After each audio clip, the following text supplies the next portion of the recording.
In today's video, I'll be reviewing the Greater Houston housing market numbers for the week of April 8 to 14, 2025, as well as looking at the numbers for March of 2025 that just came out recently. I'll also be taking a look at where mortgage rates are at and answering a popular question in my AMA section.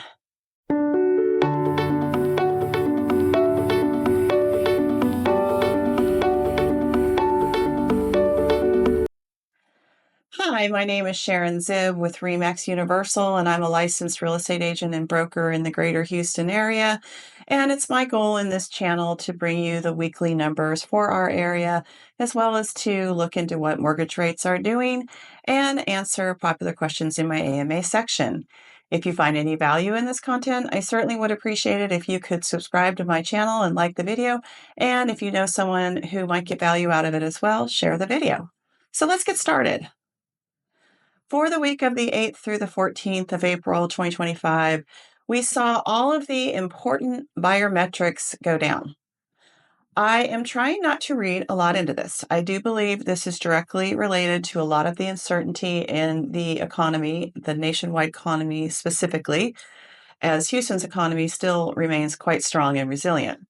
But I do think uncertainty leads to some analysis paralysis on buyers' part, and we're seeing that. The numbers basically showed that while new listings increased, pendings were down and closings were down, showings were down, and listing views were really down. The only thing that really went up is sellers were pulling their property off market, which, that's not a favorable thing. That indicates that sellers probably are not getting the offers that they want, so they are retreating and taking their home off the market. Again, I don't want to read a lot into it. We will see what happens as time progresses with the economic news and see if these numbers turn around as we progress further into spring. In terms of the numbers for the Greater Houston market for March of 2025, we mostly saw improvements in all the categories. Property sales went down slightly, but the active listings went up, typical for this time of year, but they went up about 30% over last year. So we definitely have more listings. And you'll notice that in the months of inventory being at 4.6 right now. So that was an increase of 1.2. An increase like that basically leads to an even healthier market, in my opinion. Right now, I feel like the market is pretty balanced with a slight lean towards buyers. So buyers are definitely able to negotiate better prices, concessions, and credits with sellers who are willing to negotiate. And we also saw an increase in single-family home sales, as well as the average sales price continues to go up in our area. That really hasn't stopped despite everything else that's going on. And again, this is an indication that the Houston housing market is quite solid and quite strong. For mortgage rates, we saw that it was a little bit of a mixed bag. And again, this directly relates to what's going on out there in the greater economy. So the 30-year fixed was down slightly, and the 30-year FHA was up slightly. As I say in my other videos, these numbers are only as good as the day I'm reporting them, so please take them with a grain of salt and check with your lender if you're ready to lock in your rates. In my AMA section, I got a really good question from a buyer recently, this week actually, that I thought was perfect for this segment. And the buyer wanted to know how much of a down payment they would need.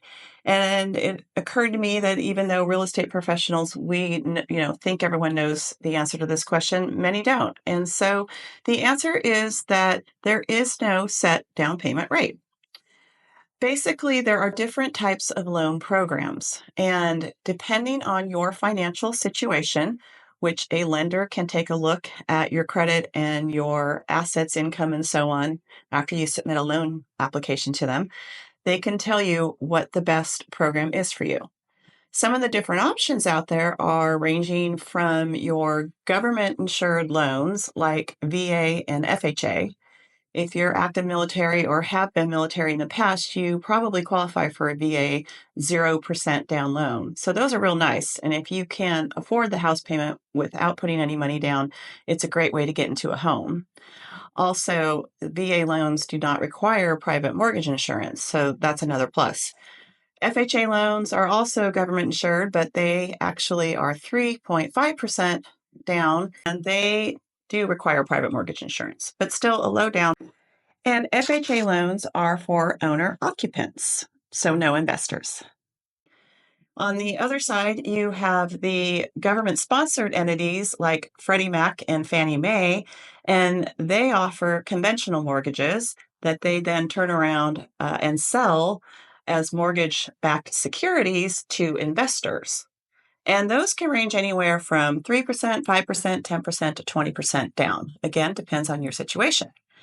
And if you want to put more than 20% down, you certainly are more than welcome to do that. I've had some clients do that to keep their mortgage payment low, but that is optional, certainly not required. So if you want to know more information about mortgages, let me know. I have a wonderful mortgage broker I've worked with for over 10 years that I can refer you to. And if you are thinking of buying or selling a home in the greater Houston area anytime in the near future, would love it if you wanted to work with me.